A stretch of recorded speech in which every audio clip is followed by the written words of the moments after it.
Ito ang first try na paggamit ko ng aking iPhone 12 Pro Max sa paggawa ng haircut tutorial. Tara, panoorin natin ang video na ito.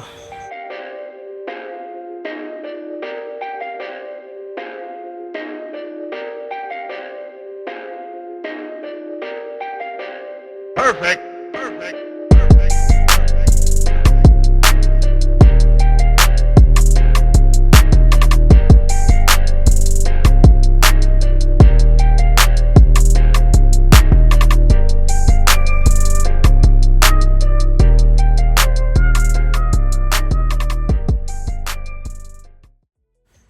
Let's start. Gamitin natin ang ating wool senior. Medyo ibaba natin ng konti yung adjuster niya, kumbaga mataas ng konti sa half. Siyempre hindi naman masyadong makapal pa yung kanyang buhok, kaya gagawa na tayo ng ating pinakang guidelines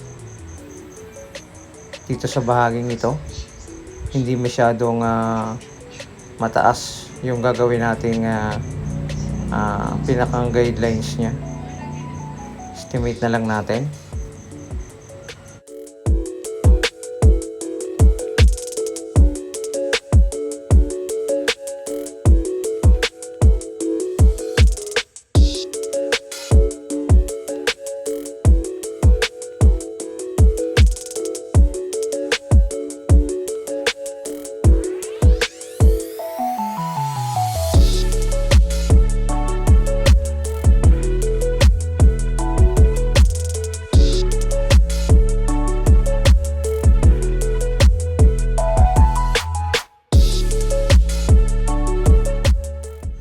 Number 1, clipper guard yung gagamitin ko, at nakahap lang yung adjust ng kanyang adjuster para makapag-form tayo ng second guidelines, o nakagradual yung gagawin nating pagbawas dito.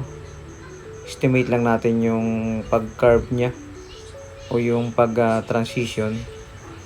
Hindi masyadong mataas para makapag-adjust pa rin tayo sa mga susunod nating gagawin.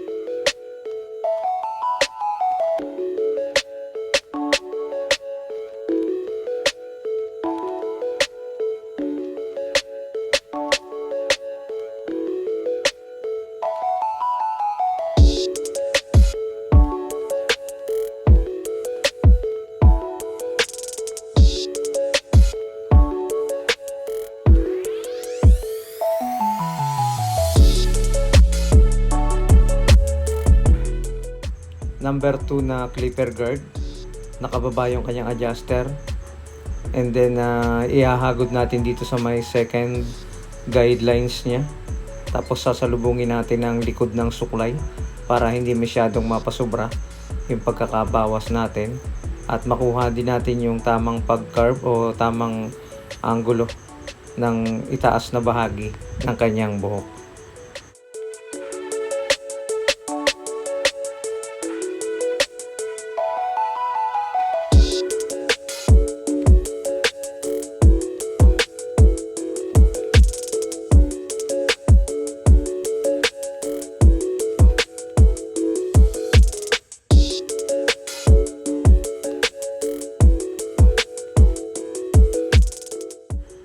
Ilabas na natin yung pinakang side part niya para hindi tayo mahirapan magbawas. Ganon din ay makita na rin natin yung pinakang hati niya, at lalagyan natin mamaya yan ng lines o aahitan natin ito.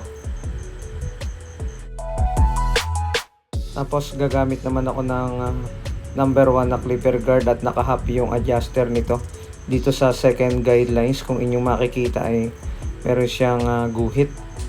Meron pa siyang pagitan, kaya yun yung ating unti-unting buburahin.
then half guard o 0.5 na clipper guard, tapos naka-half yung adjuster. Dito tayo po-focus sa pinakang first guidelines. Bawasan natin yung may itim na bahagi dito para unti-unti ay mabura natin yung guhit niya at makaform tayo ng mas magandang pag-blend.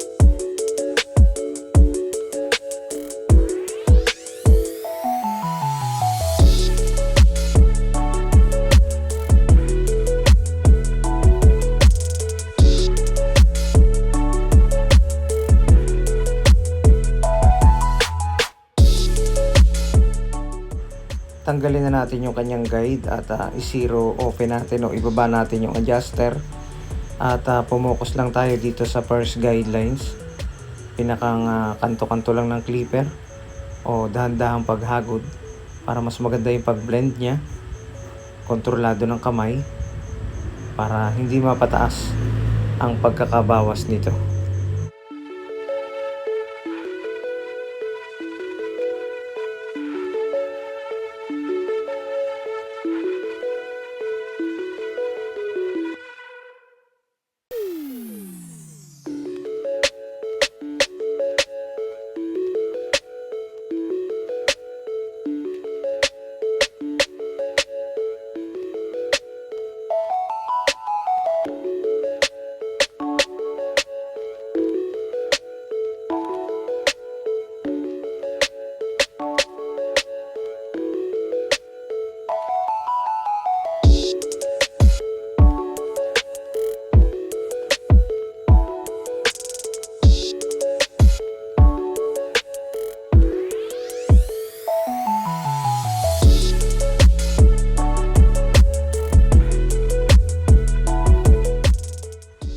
Tanggalin na rin natin yung ibabang bahagi nito gamit ang ating trimmer, kasi ang trimmer ay mas manipis ang talim.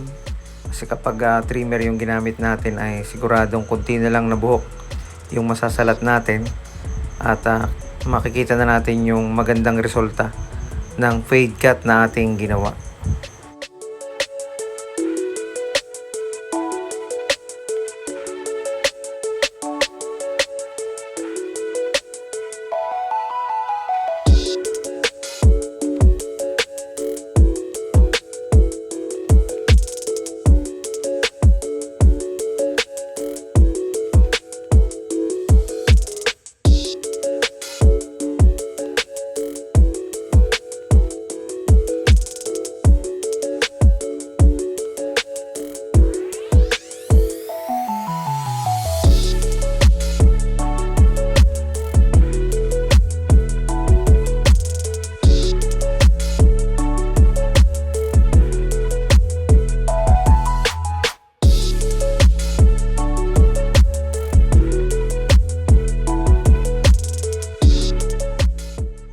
Diretso na rin na gamitan natin ng shaver yung ibabang bahagi nito para mas malinis yung tingnan.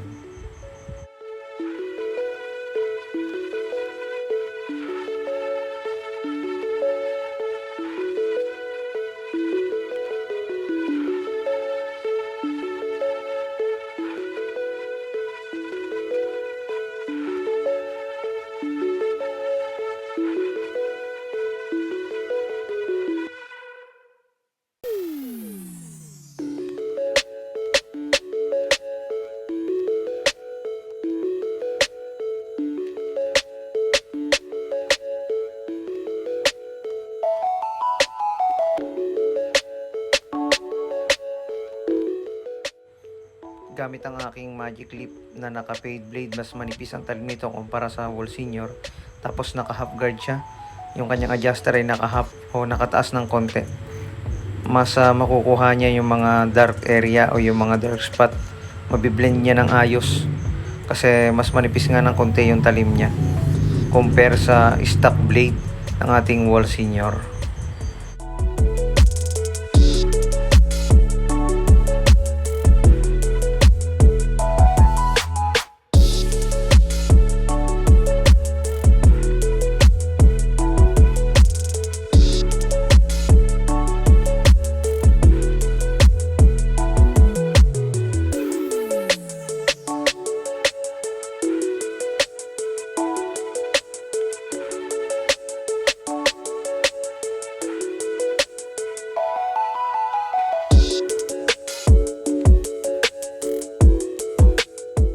Ito yung time para tanggalin naman natin yung mga sobrang buhok dito sa middle part sa pamamagitan ng pag-overcome gamit ang ating suklay. Siyempre, estimate din natin yung pagputol nito para mas maganda yung transition o mas maganda yung pagporma ng curve niya paikot.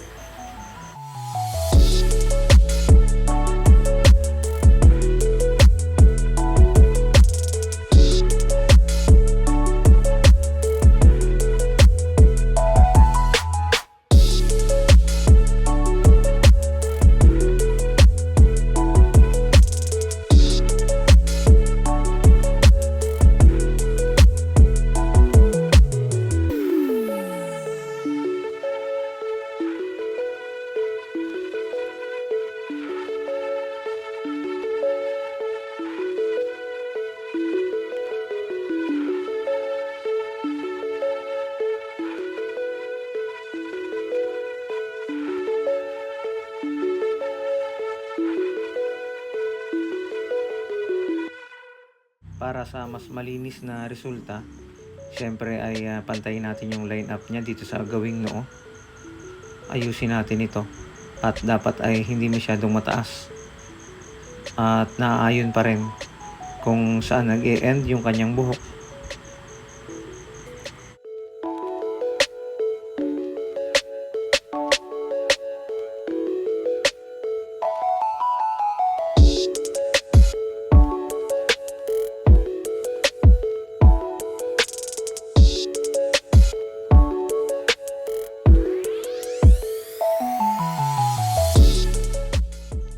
Sa paggawa naman ng guhit dito sa side part niya, ito yung magandang posisyon ng ating trimmer para makita natin yung pagguguhit o yung ating ginuguhitan at hindi tayo mahirapang mag-adjust kung gaano ba kalaki yung gagawin nating linya.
Linisin na rin yung ginawa nating line up para mas makita yung ginawang linya o yung pinakang forma dito sa bahaging ito.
Tapos kunting retouch na rin gamit ang ating gunting at ang ating maliit na suklay para makuha natin yung mga buhok na mga kailangan nating putulin at mahanap natin yung mga dark area at magupit natin at lumabas pa rin yung best result ng gupit natin ginawa. Ito yung the best na pamamaraan sa paggugupit ng ganitong klase ng gupit para makagupit tayo ng mas maayos, malinis at satisfy ang ating client.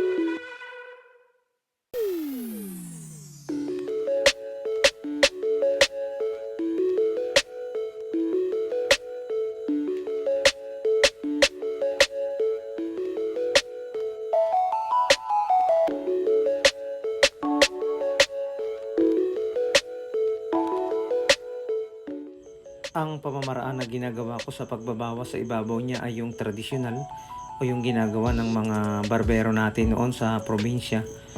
Okay din to basta susuklay natin ng ayos bago natin putulin at hanapin natin yung pinakamahabang bahagi ng kanyang buhok bago natin putulin ng ating gunting. Kung bago ka pa lang kabarbero sa video na ito, ay huwag mong kalimutang i-click yung subscribe button, pati na rin ang notification bell para lagi kang update sa mga susunod kong mga video. Ito kabarberos yung first try natin sa ating bagong pang video na aking cellphone na iPhone 12 Pro Max. At sana meron kayong kunting natutunan sa video na ito. Maraming salamat po, magandang gabi at magandang araw sa ating lahat.